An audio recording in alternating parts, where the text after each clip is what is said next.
that's the idea of tanking players, and you see it all across the board. So Ringo Starr here, like 8 cap value, he's there solely just to eat up some space for us. GP. Because what's going to happen is we're going to move a guy inside because we can move from 245. You can move a D end outside linebacker inside there, and then you don't have to worry about the D tackle.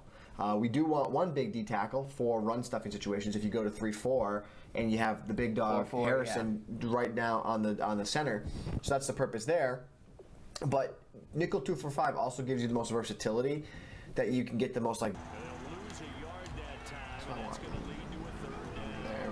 There we go. See, that's the dad. That's Clowney and what Daddy Sizzle. likes. That's what Daddy was looking for. Look at that. Good. So now you can drop anybody on the line when they play. Bang for your buck. Because if you were to play like a 4-3, right? You can't.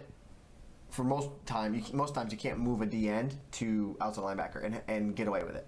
Like you can physically do it on the depth chart, but like you don't want a D end, like you don't want Michael Strahan dropping back in coverage. No. But there are some linebackers that can do both, like a Justin Houston. He can do both. He can play a little bit of coverage, he can rush the passer. Bobby Wagner, same thing. Jadeveon Clowney, same thing. They're athletic enough, they have enough skills that you can kind of do both things with them. So I find that the most value in salary cap comes at the outside linebacker position. That's where you're going to get them. Like that's where you're going to be able to stretch your cap value the most. Like you could stretch your cap value out the most at the linebackers position because you can put them everywhere. You can do a lot of different roles. They're so unique. You have the pass rushing type. You have the run stuffing type. Mm-hmm. Some can do both. Some that are coverage types. Some that are fast enough to play man coverage. So you want to factor those 4 types of OLBs into your scheme and make them fit. Right.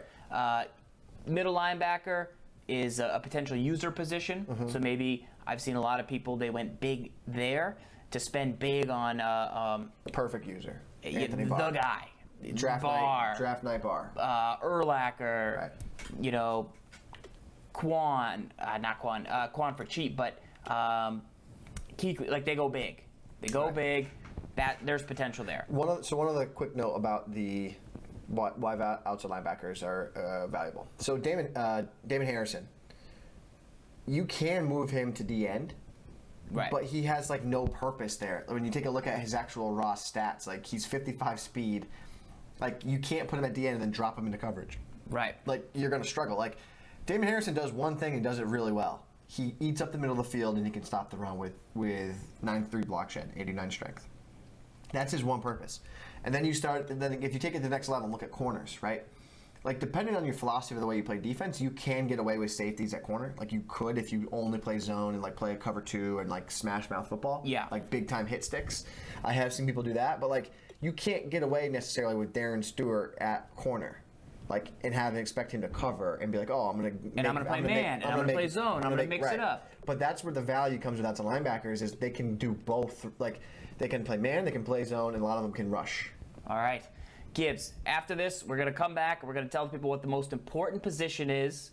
We went over it at corners, but on offense, and we'll be right back, guys. Make sure to follow the channel and don't forget to lock up.